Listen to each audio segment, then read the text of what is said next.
Good morning बच्चों। चलो कल पाश्चर का सिद्धांत पढ़ लिया था, ठीक है। हेडिंग डालो, रासायनिक विकास का सिद्धांत। रासायनिक विकास का सिद्धांत। हाँ 4 नंबर।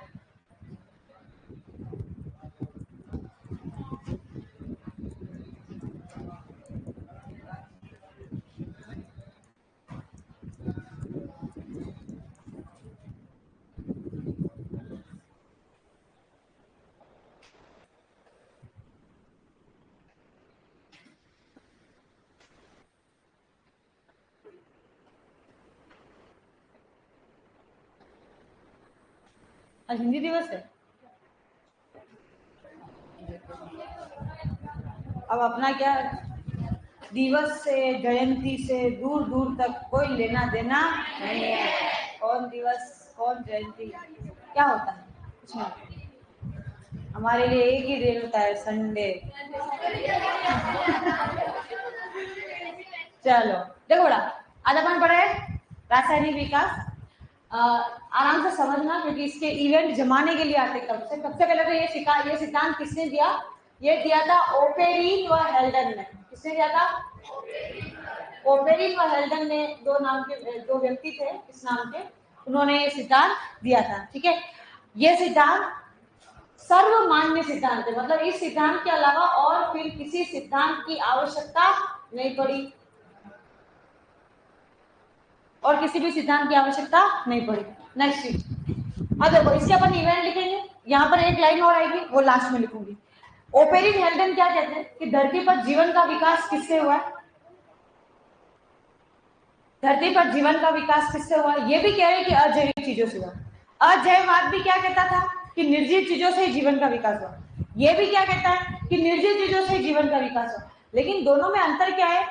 अजैववाद कहता था कि निर्जीव सड़ी गली चीजों से जीवन का विकास हुआ, और ये कहता है कि सड़ी गली चीजों से जीवन का विकास नहीं हुआ है, निर्जीव रसायन से क्या हुआ है? जीवन का विकास। अब रसायन से जीवन कैसे बना? ये क्या कहते हैं? ये कहते हैं कि सबसे पहले धरती पे परमाणु अवस्था आई, मतलब क्या बने? परमाणु। परमाणु मतलब कार्बन बना, हाइड्रोजन बना, ऑक्सीजन बना, नाइट्रोजन बना, फास्फोरस बना, ऐसे क्या बनते गए? परमाणु। फिर परमाणु से कौन सी अवस्था आई? अणु अवस्था। मतलब परमाणु से मिलके क्या बने? अणु। मतलब जैसे CO2 बना, H2O बना, CH4 बना, NH3 बना, ये सारी चीजें बनी, ये बनते गए, अणु बनते गए। अब इन अणुओं से मिलकर बनते हैं सरल कार्बनिक अणु। क्या बने? सरल कार्बनिक अणु। अब ये सरल कार्बनिक अणु मतलब ये समझो मोनोमर, इनसे मिलके पॉलीमर बनेंगे। देखो बच्चों, कोशिका बनाने के लिए हमको 4 चीजें मेन चाहिए। हमको चाहिए प्रोटीन और लिपिड, 2 तो ये चाहिए क्योंकि कोशिका झिल्ली किसकी बनी होती है? फॉस्फोलिपिड और प्रोटीन की। हमें कार्बोहाइड्रेट चाहिए, हमें चाहिए नेक्स्ट आरएनए, न्यूक्लियोटाइड चाहिए। फर्स्ट जेनेटिक मटेरियल आरएनए था, आपको पता है ना? हाँ, तो देखो अब सरल कार्बनिक अणु, सरल कार्बनिक अणु मतलब कौन बन गए? मोनोसेकेराइड, यानी कि ग्लूकोज, इसी से मिलके पॉलीसेकेराइड बन जाएंगे। वसी अम्ल, जिनसे वसा बनेगी। अमीनो अम्ल, जिनसे क्या बनेगा? प्रोटीन। और न्यूक्लियोटाइड, जेनेटिक्स पढ़ ली क्या? तो न्यूक्लियोटाइड जानते हो ना? आरएनए या डीएनए की इकाई जो होती है वो क्या कहलाती है? ये जितने भी मेरा नाम लिखे सब इकाई है, ये सब इकाई है, इसका न्यूक्लियोटाइड। अब इकाई से मिलके क्या बनेंगे? मोनोमर से मिलके क्या बनेंगे? पॉलीमर, मतलब जटिल। ये क्या था? सरल कार्बनिक अणु। अब बनेंगे जटिल कार्बनिक अणु। जटिल कार्बनिक अणु, जटिल कार्बनिक मोनोसेकेराइड से मिलके क्या बन जाएंगे? पॉलीसेकेराइड, बन गया कार्बोहाइड्रेट। वसी अम्ल से क्या बन जाएगा? वसा, यानी कि लिपिड। अमीनो अम्ल से क्या बन जाएगा? और न्यूक्लियोटाइड से मिलके क्या बन जाएगा? न्यूक्लिक अम्ल, यानी कि कौन? पहला न्यूक्लिक अम्ल आरएनए था बेटा, और फिर आरएनए से क्या बना? डीएनए बन गए। अब इन सब चीजों से मिलके बना पहला कोशिकीय रूप, मतलब ये चीजें इकट्ठा होना चालू हुई, अभी कोशिका नहीं बनी है, लेकिन समुद्र के अंदर ये चीजें क्या हुई, इकट्ठा होना क्या हुई, शुरू हुई। फिर धीरे धीरे इनमें जीवन आया, तो पहला क्या बन गया, कोशिकीय रूप। पहली कोशिका का निर्माण हुआ धरती पे, और वो पहली कोशिका और कोई नहीं थी, वो थी आर्की बैक्टीरिया। ये आर्की बैक्टीरिया जब धरती पर आया था ना, तो तापमान क्या था, बहुत उच्च था, पानी उबलता रहता था। समझ में एक बात, ये कहाँ मिलता था, गर्म पानी में। उस समय ऑक्सीजन भी नहीं थी, ये अवायवीय श्वसन करने वाला था। और आज भी ये वैसा ही है, आज भी ये अवायवीय श्वसन करता है, आज भी ये गर्म स्थानों पे मिलता है। तभी तो इसी से तो लेके आए अपन पीसीआर में काम करने वाला टैग पॉलीमरेज, याद आया। पीसीआर में हमको ये एंजाइम चाहिए था, पीसीआर का टेम्परेचर चलता है 90 डिग्री के आसपास, है कि नहीं। अब अपन को वहां पे हमारे एंजाइम तो क्या 35 डिग्री के ऊपर हाथ खड़े करते थे कि बेटा अब नहीं हो पाएगा। 35 डिग्री से ऊपर तापमान जाते हमारे एंजाइम तो क्या हो जाते, डीनेचर्ड हो जाते, विकृत हो जाते वो। तो इतने हाई डिग्री पे टेम्परेचर में काम करने के लिए हमको एक एंजाइम की आवश्यकता थी। तो हमको किसी ने कहा कोई आर्की बैक्टीरिया नाम के एक बाबा है, गर्म पानी में मिलते हैं। हम उनके पास गए, हमने कहा भाई साहब एंजाइम दे दो, बड़ी जरूरत है मनुष्य को। तो उन्होंने कहा एंजाइम तुम्हें दे दूंगा, लेकिन उस एंजाइम का नाम किस पे जाना जाएगा, मेरे नाम से। तो हमने शॉर्ट नाम रख दिया, थर्मस एक्वेटिकस का टी, और थर्मस का तो टी, और एक्वेटिकस का एक यू, नाम हो गया थर्मस टैग। ऐसे वो आर्की बैक्टीरिया, ठीक है। ये धरती पर आया, तब से लेके धरती पे बना हुआ है। अब बात यहाँ क्वेश्चन आती है कि ये पोषण कैसे प्राप्त करता होगा, ठीक है। क्या ये प्रकाश संश्लेषण कर पाएगा, नहीं। प्रकाश संश्लेषण करने के लिए वर्णक चाहिए, वर्णक भाई साहब अभी आए नहीं, अभी बेसिक चीजें आई है। क्या ये परजीवी हो सकता है, क्यों, अरे था कौन जिसमें परजीवी हो गए, इसके अलावा दुनिया में आया कौन है अभी। क्या ये मृतोपजीवी हो सकता है, क्या ये सहजीवी हो सकता है, तो फिर बचा क्या। तो अब बेटा इसके पास केवल एक ही ऑप्शन है कि तुम हो जाओ रसायन कोशी, क्योंकि इस समय दुनिया में केवल एक ही चीज मिल रही है, और वो कौन है, रसायन। रसायनों के बंधों को तोड़ो और उनसे क्या करो, ऊर्जा प्राप्त करो। तो ये जो आर्की बैक्टीरिया था ना बेटा, ये था रसायन परपोषी, रसायन परपोषी, रसायनों को तोड़ के और उनसे क्या प्राप्त करता था, ऊर्जा। बड़ा आर्की बैक्टीरिया बना। इस आर्की बैक्टीरिया से धीरे धीरे किसका निर्माण हुआ, साइनो बैक्टीरिया का क्या होता है, निर्माण होता है, ठीक है। आपको बताया ना, साइनो बैक्टीरिया प्रथम प्रकाश संश्लेषी, प्रथम O2 उत्पादक क्या था, जीव था। धरती पर पहली बार किसी जीव ने O2 बनाई थी, तो वो कौन थी, ब्लू ग्रीन एल्गी, यानी कि साइनो बैक्टीरिया। ब्लू ग्रीन एल्गी का दूसरा नाम साइनो बैक्टीरिया, पता है तुमको। अब साइनो बैक्टीरिया ने जब थोड़ा बहुत मात्रा में O2 बनाया, तो धरती पर किसका विकास होता है, पादपों का। और जब पादपों ने सफिशिएंट अमाउंट में ऑक्सीजन बना ली, तो फिर पादप के बाद किसकी एंट्री होती है, जंतु की। जंतु सबसे लास्ट में धरती पर आए। समझ में आई बात। अपन ये नहीं कह रहे कि पादप से जंतु बने, बिल्कुल नहीं, लेकिन पादप पहले आए धरती पे और जंतु उसके बाद आए, ठीक है। अब वो क्या है, ये सारी घटनाएं कहाँ चल रही है, महासागर में। तो जब महासागर में ये जटिल कार्बनिक अणु आए ना, जटिल कार्बनिक अणु आए, तो ये कोलाइडल रूप में थे। किस रूप में थे, कोलाइडल रूप में थे। इस महासागर में जटिल कार्बनिक अणुओं को दो नाम दिए गए। एक नाम तो दिया कोजरवेट,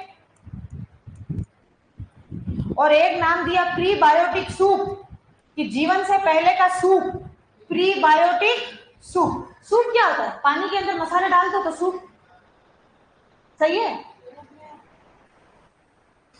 अरे सूप नहीं दिया तुमने, तो सूप में क्या होता है, ये आजकल कहते हैं कि सूप पीना चाहिए खाना खाने से पहले, कोई बीमार हो तो क्या पिलाओ, सूप पिलाओ। हमारे ये सूप इंडियन कल्चर नहीं है, ये सूप है बाहर का, पश्चिमी संस्कृति, जिसमें सूप बनाने के लिए क्या करते हैं, सब्जी को बहुत उच्च तापमान पे उबाला जाता है, फिर उसको अच्छे से मैश किया जाता है, या फिर उस सब्जी को उबालने के बाद उसका रस निकाल लिया जाता है, और फिर उसमें मसाला वसाले डाल के पिला देते हैं। हमारे इंडिया में ये मानते हैं कि कोई बीमार हो तो दाल का पानी पिलाओ। पहले लोग दाल का पानी पिलाते थे, मूंग की दाल का पानी या चावल का पानी ऐसी। और ये सही चीज है, क्यों? क्योंकि दाल में होता है प्रोटीन, और प्रोटीन कभी भी उच्च ताप पर विकृत नहीं होता है। तो अगर अपन दाल का पानी पी रहे तो वो प्रोटीन अपन को मिल रहा है, लेकिन अगर अपन उच्च तापमान पर सब्जियां उबाल के पी रहे तो वो कोई पोषण नहीं मिल रहा, वो खाली पेट भर रहा है। ये अंतर। तो अब सूप, महासागर भी सूप बन गया था उस समय। महासागर में पानी, मिनरल्स, प्रथम कोशिकाएं, जटिल कार्बनिक अणु, तो उसको क्या नाम दे दिया अपन ने? Prebiotic soup. ठीक है। कोजरवेट नाम तो दिया था ओपेरिन ने, ये नाम तो किसने दिया? ओपेरिन ने दिया। और प्रीबायोटिक सूप नाम दिया हेल्डन ने। तुम वो शीट लाए आज? शनिवार है आज। हाँ। और प्रीबायोटिक सूप नाम किसने दिया? हेल्डन ने। ये ध्यान रखना, इस कोलेजन रूप को दो नाम दिए गए, कोजरवेट, और दूसरा नाम क्या दिया? प्रीबायोटिक। ये नाम है और कुछ नहीं है, अन्य नाम है इसके, दो नाम आए। शुरू से सुनो क्या हुआ। रासायनिक विकास का सिद्धांत ओपेरिन हेल्डन ने दिया। इन्होंने कहा भाई पहले परमाणु अवस्था आई, परमाणु से अणु बने, अणु से क्या बने? सरल कार्बनिक अणु, सरल कार्बनिक अणु से बने जटिल कार्बनिक अणु, जटिल कार्बनिक अणु इकट्ठा हुए तो प्रथम अकोशिकीय रूप बना, फिर उसमें जीवन आ गया तो वो कोशिकीय रूप बन गया। प्रथम कोशिका आर्कीबैक्टीरिया थी, बिना ऑक्सीजन के रहती थी, गर्म पानी में मिलती थी। ठीक है। और ये कैसी थी? रसायन परपोषी। धीरे धीरे आर्कीबैक्टीरिया किसमें चेंज हुआ? साइनोबैक्टीरिया यानी कि ब्लू ग्रीन एल्गी में। ब्लू ग्रीन एल्गी ने ऑक्सीजन बनाई तो धरती पे आए पादप, पादप के बाद आए जंतु। सीटी 2022 में इन सभी को सीक्वेंस में जमाने के लिए आया था। अणु, परमाणु अवस्था, अणु अवस्था, सरल कार्बनिक अणु, जटिल कार्बनिक अणु, अकोशिकीय रूप, कोशिकीय रूप, ब्लू ग्रीन एल्गी, पादप, जंतु। समझ में आ गई बात? ये सीक्वेंस ध्यान रखना। अब सुनो, कौन कब आया? प्रथम अकोशिकीय रूप आया बेटा 3 बिलियन वर्ष पूर्व, और प्रथम कोशिकीय रूप आता है 2। अब यहां पर अपने दिमाग में एक डाउट आना चाहिए, मैम कल आपने ये बोला कि धरती के निर्माण के 500 मिलियन के साल के बाद धरती पे जीवन आ गया। कल आपने बोला कि 4 बिलियन वर्ष पूर्व धरती पे जीवन आ गया, और आज आप कह रहे हो कि 2 बिलियन वर्ष पूर्व धरती पे जीवन आया। हम किसको सही माने? और साल 2 साल का अंतर तो है ही नहीं, पूरे 2 अरब साल का अंतर है। सही ना? सही है। तो फिर किसको सही माने? आप क्या लिखेंगे मैडम क्वेश्चन में आने पर एग्जाम में? हमको क्या करना बेटा, अब एनसीईआरटी ने एक ही तथ्य को 2 जगह अलग अलग डेटा में लिख दिया, हम अब शब्दों पकड़ेंगे, शब्दों पे खेलेंगे। अगर वो आपको ये कहता है कि धरती पर जीवन का विकास कब हुआ, आप कहोगे 4 बिलियन वर्ष पूर्व। अगर बोले कि प्रथम अकोशिकीय रूप कब आया, 3 बिलियन वर्ष पूर्व। प्रथम कोशिकीय रूप कब आया, 2। जीवन के लिए पूछे तो 4 बिलियन आंसर देना, अकोशिकीय रूप पूछे 3 बिलियन आंसर देना, कोशिकीय रूप पूछे 2 बिलियन आंसर देना। समझ में आई बात? तो अब इस सिद्धांत, अच्छा इसको रासायनिक विकास क्यों कहा, तुम समझ गए? क्योंकि यह सिद्धांत क्या कहता है कि जीवन का निर्माण रसायनों से हुआ, निर्जीव रसायनों से, लेकिन सड़े गले से नहीं, जटिल कार्बनिक रसायन। इसको अपन ऐसे लिखेंगे आप अपन कि इस सिद्धांत के अनुसार, इस सिद्धांत के अनुसार जीवन का निर्माण अजैविक जटिल कार्बनिक अणुओं जैसे आरएनए, प्रोटीन आदि से हुआ है। और इसमें जो सबसे इंपॉर्टेंट लाइन है वो है ये, अजैविक जटिल कार्बनिक अणु। किससे बना है जीवन? अजैविक जटिल कार्बनिक अणु। वापस बोलो, अजैविक जटिल कार्बनिक अणु। ये लाइन रट जानी चाहिए, क्योंकि वास्तव में जो अल्टीमेटली जीवन का निर्माण हुआ है वो इसी सिद्धांत के अनुसार हुआ है। क्योंकि अभी आगे अपन पढ़ेंगे, एक मिलर नाम के व्यक्ति थे, मिलर, उन्होंने प्रयोगात्मक रूप से ये सिद्ध कर दिया कि जो ओपेरिन हेल्डन कह रहे हैं वो ही अखंड सत्य है कि अणु से, परमाणु से मिलकर बनता है अणु, अणु से सरल कार्बनिक, और सरल कार्बनिक से जटिल, और जटिल से जाके लास्ट में जीवन का निर्माण हो गया। उन्होंने प्रयोगात्मक रूप से इसको सिद्ध कर दिया। समझ में आई बात? इतना लिखो, फिर मिलर बढ़ते हैं।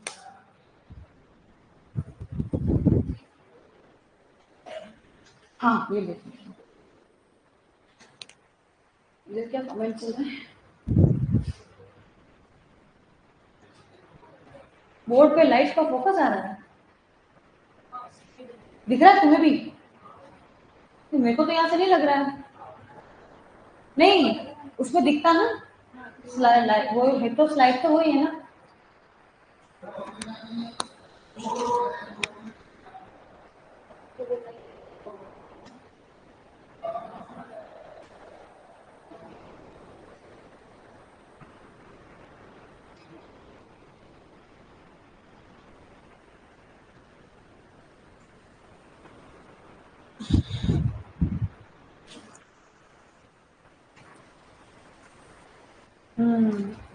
ट्यूबलाइट दिख रही है ना।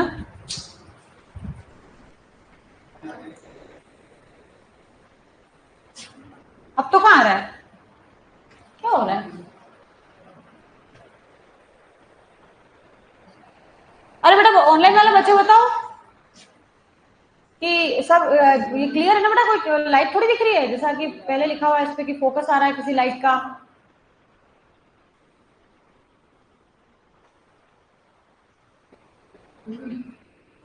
बस ठीक है, ठीक, ओके ओके।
मोनो मोनोमर इकाई, जैसे न्यूक्लिक अम्ल की जो मोनोमर है वो न्यूक्लियोटाइड है, ऐसे उसको मोनोमर बोलते हैं।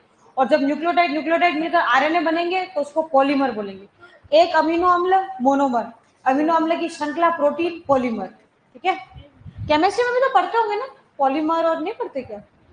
अब पढ़ोगे या तो हो सकता है। हो गया, स्लाइड चेंज करो।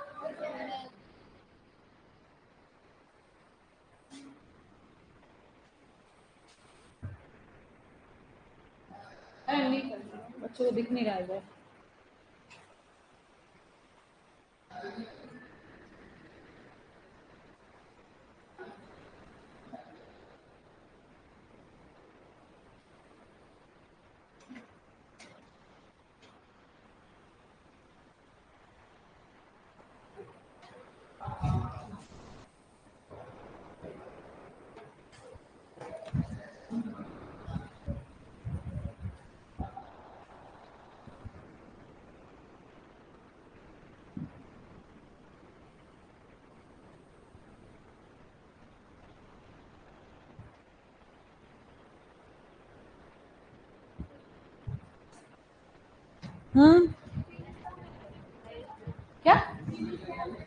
फिलीफॉर्म अपैरेटस तंतु रूपी समुच्चय। कल तो इसकी इंग्लिश पूछी थी, आज तो मुझसे हिंदी पूछ रही है। कल इसी की तूने मुझसे इंग्लिश पूछी थी तो मैंने कहा बेटा फिलीफॉर्म अपैरेटस। आज तो मुझे पूछ रही है फिलीफॉर्म अपैरेटस को हिंदी में क्या कहते हैं। साइड चेंज करो, हो गया।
डीपीपी बुक है।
जंतु वही कह रहा ना, पादप के बाद क्या लिखा, जंतु। बीजीए का मतलब ब्लू ग्रीन, प्रथम O2 उत्पादक जीव।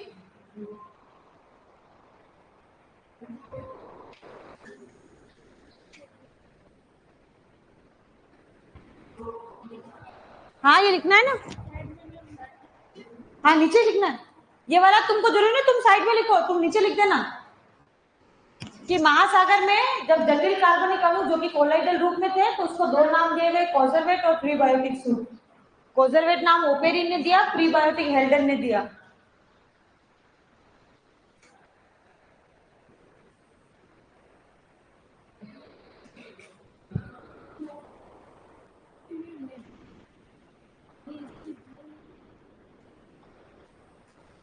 ये इकाई है मोनोमर, इसकी इकाई है ये, इसकी इकाई ये है।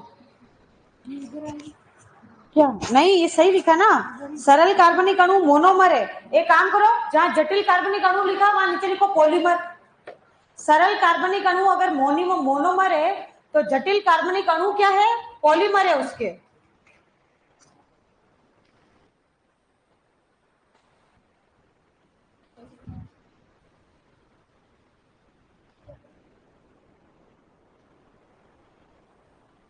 लिखा तूने पॉलीमर, यहाँ लिख।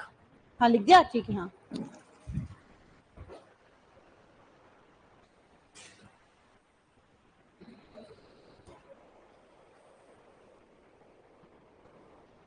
सॉरी सॉरी बेटा।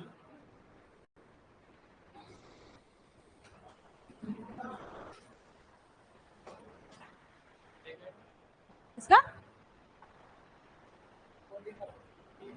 कोलाइडल कोलाइडल कोलाइडल कोलाइडल समझते हो? कोलाइडल रूप क्या होता है? हाँ?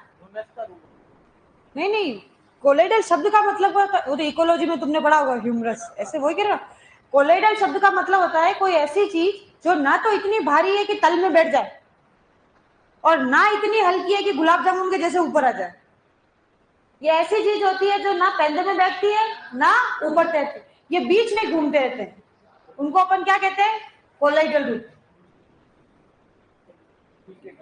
बिल्कुल, महीन महीन धूल के कण। अगर अपन एकदम से मिट्टी डालें किसी पानी में तो कंकर कंकर तो एकदम से कहां चले जाएंगे? नीचे। पत्तियां, कचरा, ये होगा, वो कहां तैरेगा? ऊपर। लेकिन जो मिट्टी होगी ना, वो कहां तैर रही होगी? बीच में। तो वो कोलाइडल रूप हो गया, यूं समझो।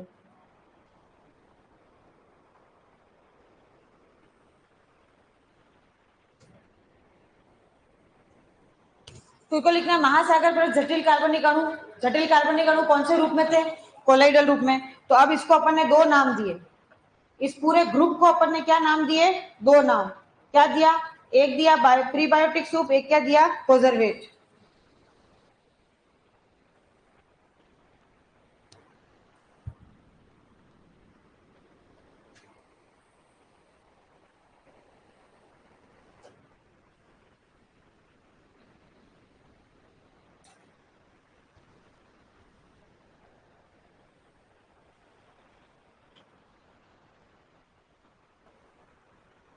एक द्विकोष्ठी परागकोश में 4 लघु बीजाणु धानी होती है, जिससे प्रत्येक पाली में 2 होती है। क्या दिखा भाई? भाई परागकोश में टोटल कितनी लघु बीजाणु धानी होती है?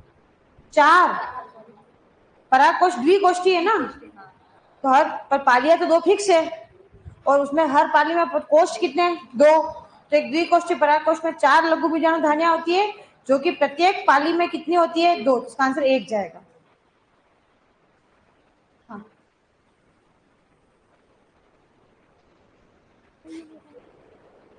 पेरिस्पर्म एंडोस्पर्म से कैसे अलग है? पहले तो ये देख, पेरिस्पर्म होता है द्विगुणित और एंडोस्पर्म कैसे होता है? त्रिगुणित। ये संचित भोजन है, ये कुछ नहीं करता है। तो इसमें क्या लिखा है कि ये आरक्षित भोजन वाला अगुणित है, नहीं है। आरक्षित भोजन वाला पॉलीपेप्टाइड नहीं। ट्रिप्लोइड जिसमें कोई बिल्कुल नहीं। ये द्विगुणित है जिसमें कोई आरक्षित भोजन नहीं। पेरिस्पर्म कैसा होता है? द्विगुणित।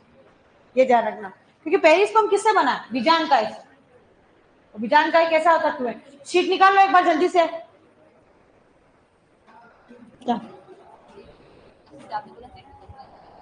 कार्यात्मक मेगा स्पोर में क्या होता है? यू कार्यात्मक मेगा स्पोर मतलब गुरु बीजाणु। तो गुरु बीजाणु में 3 माइटोटिक विभाजन होते हैं। पर परिपक्व भ्रूण कोश को, यहाँ पे भ्रूण नहीं आना चाहिए, भ्रूण कोश आना चाहिए। मैं एक है ना तुमको पहले करेक्शंस करवाती हूँ। देखो, तुम तो शीट और डीपीपी निकालो एक बार। पहले मैंने कभी करवाया करेक्शन तुमको ऐसे फोन में से देख के? ऐसे फोन में से देख के कि हाँ बच्चों करेक्शन करो, ऐसा करवाए थे? तो फिर ये करेक्शन तेरे कैसे रह गया? एक बार तुम है ना एक्सरसाइज शीट में, exercise sheet volume 2 page number 5 पे आना। Exercise sheet volume 2 page number 5। उसमें तुम देखना क्वेश्चन नंबर 21 में मैंने कुछ करेक्शन कराया क्या? नहीं कराया, इसका मतलब करेक्शन नहीं हुए। रुको, मेरे को निकालना है तो मैं बता रही हूँ अभी।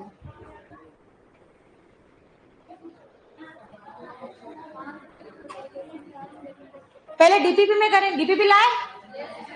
कौन कौन नहीं लाया डीपीपी? आज तो शनिवार था, बच्चे लानी थी। अब तुम कैसे करेक्शन करोगे? लिख के समझ में आएगा? करेक्शन लिख के समझ में आएंगे? अरे तू तो लाई है, मैं सबकी बात कर रही हूँ। या तो देखो लिखो, तुम एक तो अपने हिसाब से लिखो, फिर और कोई तुम्हारा रूममेट हो, क्लासमेट हो, उसके और एक बार चेक कर लेना बुक से, ठीक है?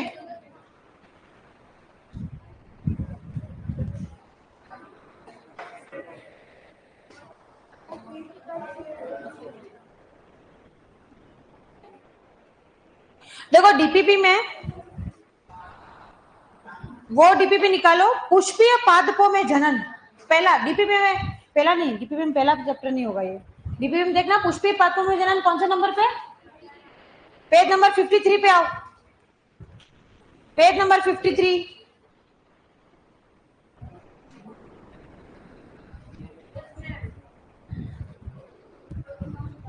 उसका उसमें आ जाओ तुम, इसके आंसर की में, आंसर में करेक्शन, आंसर की में, आंसर की में करेक्शन करो। डीपीपी 1 के क्वेश्चन नंबर 20 का सही उत्तर 2 होना चाहिए। देखो पुष्पी पात्र की जनन में आ जाओ, उसके आंसर की में आ जाओ। ये करवा दिए थे, मतलब डीपीपी के करवा दिए थे। अभी डीपीपी में विकास का करेक्शन भी करो, विकास के नहीं करवाया। अब विकास वाला चैप्टर आओ, शायद आई थिंक पेज नंबर 68 के आसपास कुछ है, 68 ही है ना, हाँ 68 पे आओ, उसके भी आंसर की में आ जाना, आंसर की वाले में आ जाओ। विकास चैप्टर, डीपीपी, आंसर की। इसमें डीपीपी 1 जो पहला है उसके क्वेश्चन नंबर 1 का सही आंसर 3 होना चाहिए, 1 का क्वेश्चन नंबर 1 का आंसर 3 होना चाहिए। इवोल्यूशन विकास चैप्टर, उसके आंसर की डीपीपी 1 में क्वेश्चन नंबर 1 का आंसर 3 होना चाहिए और 9 का आंसर 2 होना चाहिए।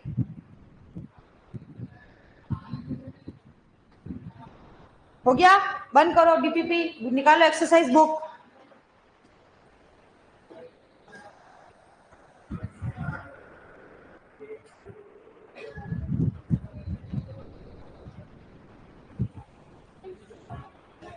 आगे इसमें एक्सरसाइज 1 का क्वेश्चन नंबर 29 पे आओ। विकास नहीं, पादप जनन, पहले पादप जनन, पहले पादप जनन के एक्सरसाइज 1 का क्वेश्चन नंबर 29। क्या इसमें कोई करेक्शन करवाया मैंने? नहीं। तो इसमें ऐसा है बेटा कि अब मुझे नहीं पता बुक में क्या लिखा है, तुम्हें क्या करना है वो मैं बता रही हूँ। इस क्वेश्चन का ऑप्शन नंबर 2 तुम्हें बनाना है अपरिपक्व नर युग्मोत्भेद। तू डीपीपी में ही अभी तक, एक्सरसाइज बुक के एक्सरसाइज 1 डीपीपी आंसर की में मत जा, क्वेश्चन नंबर पे आ। एक्सरसाइज 1 क्वेश्चन नंबर 29 का ऑप्शन नंबर 2 क्या लिखा हुआ है? परिपक्व नर युग्मोत्भेद लिखा, उसके आगे अ लगा दो, अपरिपक्व नर युग्मोत्भेद। किया? सुनो सुनो, अभी अभी और करेक्शन। अब इसका ऑप्शन नंबर 3 बनाओ। ऑप्शन नंबर 3 क्या है? तो आंशिक रूप से शब्द हटा दो और केवल परिपक्व नर युग्मोत्भेद रहने दो। अब इस क्वेश्चन को पढ़ो, बताओ आंसर क्या आना चाहिए। ठीक है, अब आंसर की में चेक करो क्या है पीछे। हो गया आंसर सही? इसमें गड़बड़ारी होगी क्वेश्चन में, कंफ्यूजिंग था ये क्वेश्चन। अब हो गया सही? तो परागकण क्या है? एक परिपक्व नर युग्मोत्भेद। तुम्हें कुछ नहीं करना बेटा, जो लिख रहे हैं वो ध्यान दो। एक्सरसाइज 1 क्वेश्चन नंबर 29 का ऑप्शन नंबर 2 तो होना चाहिए अपरिपक्व नर युग्मोत्भेद और ऑप्शन नंबर 3 होना चाहिए परिपक्व नर युग्मोत्भेद। लिख लिया ये? चलो अब एक्सरसाइज 2 में आओ। Exercise 2 question number 3, exercise 2 question number 3। आगे ऑप्शन नंबर 4 देखो, इसका क्या लिखा है? उसको बनाओ परागकुटी। परागकोश नहीं होना चाहिए, वो परागकुटी। मैं बात कर रही हूं पादप जनन। Exercise number 2 question number 3 option number 4। परागकोश नहीं होना चाहिए, वो परागकुटी होना चाहिए। कि क्वेश्चन, क्योंकि क्वेश्चन पूछा है कि लघु बीजाणुधानी परिपक्व होकर क्या बनाती है? परागकोश नहीं बनाती है, परागकुटी बनाती है। अब इसी एक्सरसाइज में, मतलब एक्सरसाइज 2 में ही क्वेश्चन नंबर 21 पे आओ। अब इस क्वेश्चन के ऑप्शन देखो, जहां जहां भ्रूण लिखा है, देखो लिखा है परिपक्व होकर भ्रूण बनाता है, परिपक्व होकर भ्रूण बनाता है। वो भ्रूण नहीं होगा, वो भ्रूण कोश होगा। कोश, क से कबूतर। जहां जहां भ्रूण लिखा है उसके आगे आगे कोश कोश लिखो। भ्रूण कोश, भ्रूण कोश, भ्रूण कोश, भ्रूण कोश।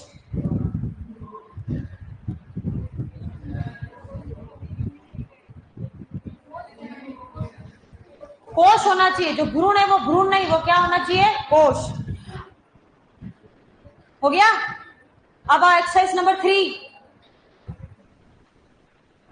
एक्सरसाइज नंबर 3 में क्वेश्चन नंबर 15, हाँ 15, एक्सरसाइज नंबर 3 का क्वेश्चन नंबर 15।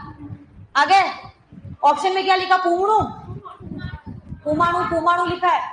जहां जहां पुमाणु लिखा है उसको काटो और उसकी जगह लिखो नर युग्मक। पुमाणु नहीं होता, नर युग्मक होता है वो।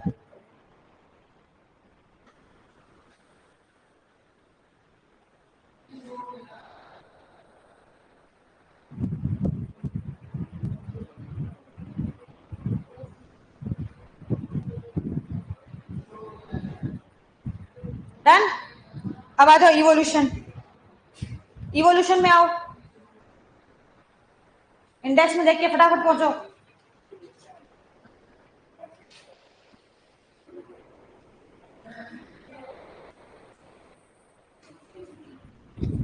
पेज नंबर 63 आ रहा है।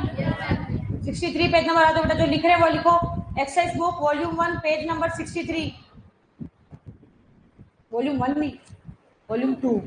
Exercise book volume 2 page number 63। Chapter का नाम विकास, एक्सरसाइज 1। इतना लिख लो पहले, ठीक है। अब आओ बच्चों क्वेश्चन नंबर 40 पे।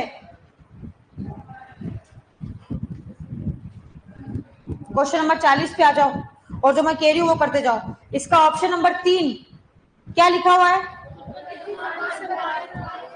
उत्पत्ति समान परंतु कार्य समान अथवा असमान। तो यहां पर अपन को लिखना है उत्पत्ति तथा कार्य दोनों में समान। ऑप्शन ऐसा बनना चाहिए, ये ऑप्शन नंबर 3 होना चाहिए, उत्पत्ति तथा कार्य दोनों में समान। अब तुम कैसे करते हो तुम देख लो, या तो पूरा काट के लिखो या उसी को मॉडिफाई करो, जो करना है। उत्पत्ति तथा कार्य दोनों में समान। क्वेश्चन नंबर 40 का ऑप्शन नंबर 3 होना चाहिए, उत्पत्ति तथा कार्य दोनों में समान। ओके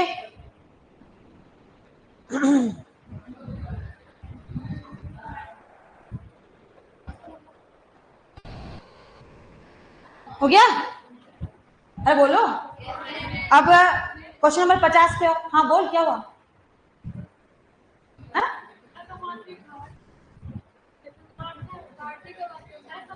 मैंने जो बोला वो होना चाहिए, उसके अलावा जो है काटो छाटो उड़ाओ, जो मर्जी पड़े जो करो।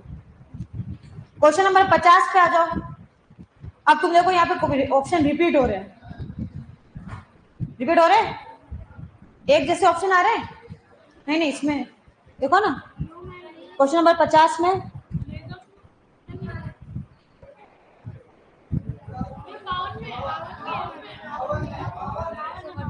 अच्छा 52 है। हाँ समृद्धि समृद्धि आ रहा है ना, तो मैंने इसमें गलती से 50 लिख दिया। तो तुम क्या करोगे इसमें? 50 इस क्वेश्चन में ऑप्शन नंबर 2 जो है उसको उसको काटो, समझात अंक काटो, समझात अंक काट दो। ऑप्शन नंबर 2 समझात अंक काटो और उसकी जगह लिखो उभय पूर्वजता।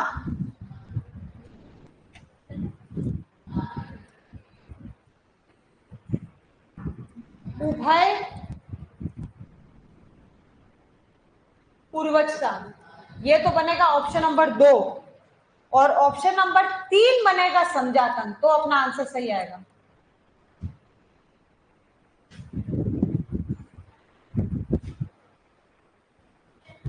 हाँ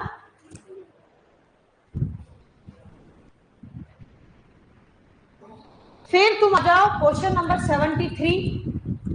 73 का जो ऑप्शन नंबर 3 है वो ऐसे होना चाहिए, ऑस्ट्रेलिया के अपरास्तनी।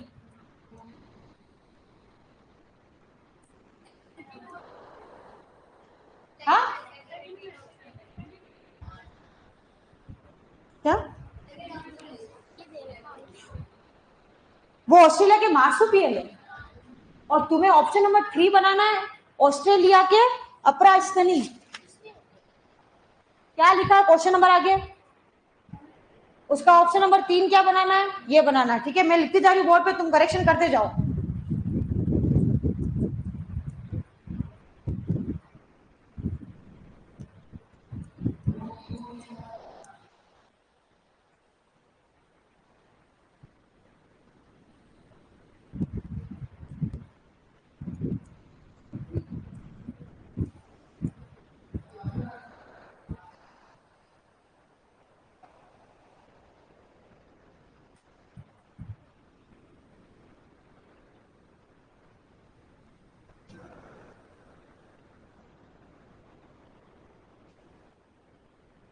ये जो क्वेश्चन नंबर 111 पे आओगे ना, तो तुम्हें देखना ऑप्शन नंबर 3 में कुछ ऐसा शब्द लिखा ससंतृप्त करके, तो उसको काटोगे और उसकी जगह क्या लिखोगे, अभिसारी।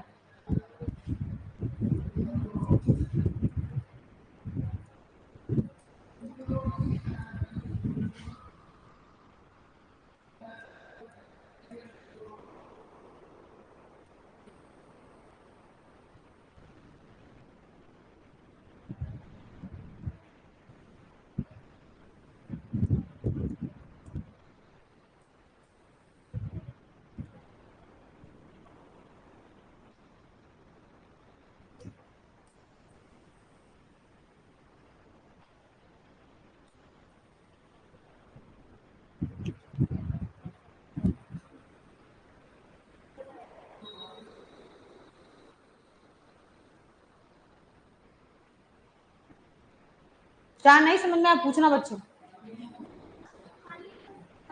पालीपंख लिखा हुआ है, लेकिन अपन को इंग्लिश नाम ज्यादा जानना है। एनसीईआरटी में इंग्लिश नाम दिया हुआ है लोबफिन। पालीपंख का इंग्लिश नाम क्या लिखना है, लोबफिन। और 51-59 में ऑप्शन नंबर 3 होमो हेबिलिस बना दो।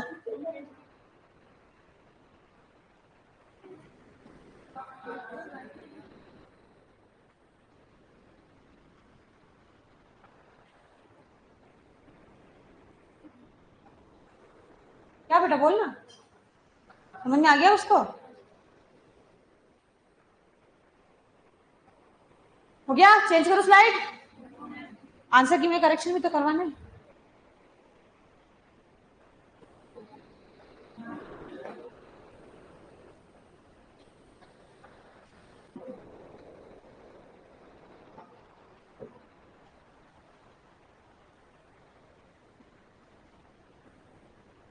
एक्सरसाइज 2 पे आओ।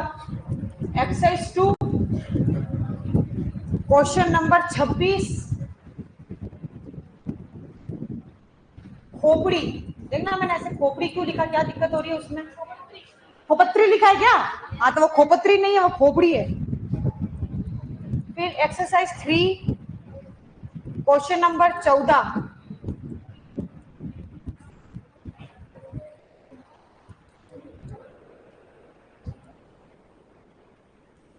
देखो ये ऐसे क्यों किया। आओ एक्सरसाइज 3 के क्वेश्चन नंबर 14 में, अभी समझ में आएगा। एक्सरसाइज 3 का क्वेश्चन नंबर 14 आओ। एक्सरसाइज 3 का क्वेश्चन नंबर 14 आ गए। ऐसे 5वें नंबर पे क्या लिखा हुआ है वहां पे? अरे कहाँ खोपड़ी लिखा है, खोपड़ी हो गया पहले ही, अभी भी खोपड़ी में घुसी है तू। तुमको समझ में आई बात क्या बोल रहा है? तो वो जो 5वां ऑप्शन है उसको जगह क्या लिखना है अपन को, ट्वांग बेबी। हाँ ये पढ़ेंगे अपन इस चैप्टर में, ट्वांग बेबी। हाँ हाँ, वो इतना पूरी लंबा भाषा लिखा है वो काटो, और उसकी जगह क्या लिखना अपन को, ये छोटा ट्वांग बेबी। फिर इसी एक्सरसाइज का क्वेश्चन नंबर 19 में एफ वाला जो ऑप्शन है उसको तुम लिखोगे आलू तथा गाजर। ट्वांग बेबी, एक बात ये, अरे ये ट्वांग बेबी वो बेबी है ऑस्ट्रेलोपिथेकस के, बंदरों जैसी शक्ल वाले, तुम्हारे जमाने वाली बेबी नहीं है ये। समझ में आई बात? ट्वांग बेबी की मैडम बेबी के बारे में पढ़ेगी, वो अलग बेबी भाई साहब, ये अलग बेबी है, ये बच्चा वाला बेबी है। अब एक्सरसाइज 4 में क्वेश्चन नंबर 7 का ऑप्शन नंबर 4 होना चाहिए एजोइक। क्वेश्चन नंबर 16 प्रश्न में ही गलत लिखा हुआ है, Archaeopteryx. Question number 42 option number 2 समवर्ती विकास, ऐसा होना चाहिए।